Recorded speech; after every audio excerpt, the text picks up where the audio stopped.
Big Hit Entertainment, perusahaan agensi boyband K-pop BTS bakal melantai nih di Bursa Efek Korea Selatan atau KOSPI. Dana yang dibidik dari IPO pun tak main-main, bahkan yang terbesar di Korea Selatan dalam 3 tahun terakhir. Lantas, seperti apa detil rencana go publiknya agensi superstar K-pop yang sukses mencetak sejarah di Billboard Hot 100 tersebut? Akan kami ulas untuk Anda dalam agensi BTS segera go public. Dalam penawaran umum perdana di Bursa Korea Selatan, agensi boyband K-pop BTS, Big Hit Entertainment, menargetkan bakal meraih sebanyak-banyaknya 962,6 miliar won atau 812 juta dolar. Kalau dirupiahin ini sekitar 12 triliun rupiah. Angka tersebut ini menjadi yang terbesar di negara itu dalam 3 tahun terakhir. Nah, Big Hit menetapkan kisaran harga untuk penjualan 7,13 juta saham. Ini sahamnya baru dengan kisaran harga indikatif yaitu 105.000 won hingga 135.000 won. Kalau dirupiahkan ini harganya sekitar 1,3 juta hingga 1,6 juta rupiah. Dengan kisaran tersebut, kapitalisasi pasar Big Hit ini akan mencapai 4,6 triliun won atau setara dengan 57,9 triliun rupiah. Nah, Big Hit Entertainment ini didirikan pada 2005 oleh produser musik asal Korea Selatan Bang Si-hyuk. Kesuksesan Big Hit makin cemerlang saat 7 anggota boyband BTS memulai debutnya pada tahun 2013 lalu dan sukses menunjukkan keberadaannya hingga kancah internasional. Selain BTS, Big Hit juga menjadi agensi bagi musisi K-pop lainnya, termasuk vokalis Lee Hyun dan boyband Tomorrow X Together yang juga dikenal sebagai TXT. Sebagai informasi, BTS juga telah menjadi salah satu pemegang saham resmi di agensinya. Tak hanya menjadi superstar ya, masing-masing anggota BTS ini telah menerima 68.385 saham Big Hit Entertainment ini yang akan dihargai hingga 135.000 won saat IPO agensi tersebut dilakukan akhir tahun ini. Artinya jumlah ini setidaknya 7,7 juta dolar atau 114 miliar rupiah ini untuk setiap anggota BTS. Ketika Big Hit Entertainment sukses nantinya dalam go public, perusahaan berencana untuk mempertahankan 1.426.000 saham, yang berarti BTS akan memiliki 33,5% dari porsi Big Hit Entertainment dan 6,7% dari total 7 juta saham tadi yang dilepas ke publik. Sementara pendiri Bang Si-hyuk ini akan menjadi pemegang saham terbesar dengan porsi 43,44%. Dengan rencana Big Hit yang akan IPO, diharapkan ini juga akan mampu membangkitkan pasar IPO di Korea Selatan yang sebelumnya lesu karena volume listingnya rendah dalam beberapa tahun terakhir.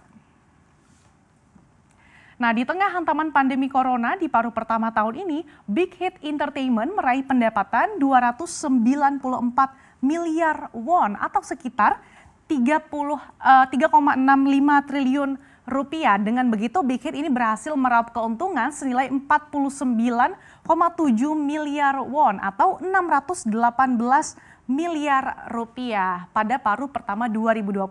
Sebagai perbandingan, pada paruh pertama 2019, Big Hit meraih keuntungan senilai 39,1 miliar won dengan pendapatan 201 miliar won. Nah, salah satu alasan kenapa sebegitu menarik perhatiannya agensi ini listing di Bursa Saham Korea Selatan adalah karena posisinya yang dominan di industri K-pop yang dengan sendirinya ini mendapatkan kehadiran yang lebih besar di panggung global.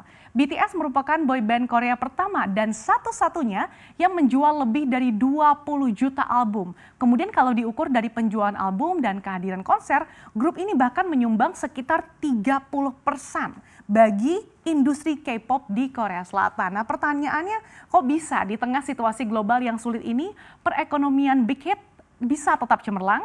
Jawabannya berkat konser virtual yang diselenggarakan BTS dan penjualan barang dagangannya yang berhasil mengimbangi pembatalan acara selama pandemi COVID-19. Jadi meskipun tur BTS yang direncanakan di lebih dari 20 konser di Amerika Serikat, Eropa hingga Asia dibatalkan, tapi sekitar 756.000 orang secara global rela membayar untuk menonton konser online BTS pada bulan Juni lalu secara bersamaan. Nah, aksi panggung BTS di konser virtual itu ditonton ribuan orang dari 100 negara. Konser virtual tersebut bahkan memecahkan rekor dunia sebagai konser virtual dengan audiens terbesar yang pernah ada. Yang jumlah penontonnya pada saat itu setara dengan 15 konser live di stadion berkapasitas 50.000 orang. Nah, di Korea Selatan, K-pop bukan sekedar musik atau hiburan saja. K-pop merupakan industri dan artis K-pop layaknya ini komoditas sehingga betul-betul jadi perhatian pemerintah. Menurut Korea Creative Content Agency, industri K-pop ini mengekspor konten senilai 639,7 juta dolar atau sekitar 9,4 triliun rupiah pada tahun lalu. Nah, angka ini naik 13,4% dari tahun sebelumnya berkat keberhasilan grup seperti BTS, Blackpink, dan Super M di pasar Amerika Utara maksud kami. Nah, Big Hit yang menjadi agensi BTS pun ini menguji minat investor terhadap K-pop dengan rencana IPO-nya. Pada awal Agustus ini, Big Hit pun telah menerima lampu hijau untuk terdaftar di Kospi. Nah, berkat BTS Effect, kontribusi BTS pada perekonomian Korea Selatan bahkan melebihi pendapatannya sendiri. Menurut Institut Ekonomi Hyundai, BTS mampu menarik 800.000 turis ke Korea Selatan pada 2018 dan berkontribusi 4,1 triliun won pada ekonomi nasional negeri ginseng tersebut. Nah, meskipun virus corona membayangi industri K-pop, namun para analis mengatakan bahwa penurunan itu hanya sementara dan dikatakan bahwa BTS belum mencapai puncaknya dan masih akan terus berkembang. Apalagi melihat Big Hit ini telah meminimalisir kerugian dari konser yang dibatalkan dengan menjual album. Analis mengatakan jika IPO Big Hit sukses, ini akan menjadi kabar baik. Tidak hanya bagi Big Hit sendiri, tapi juga untuk industri hiburan Korea Selatan yang harus berinvestasi besar-besaran dalam platform non-kontrak baru karena pandemi.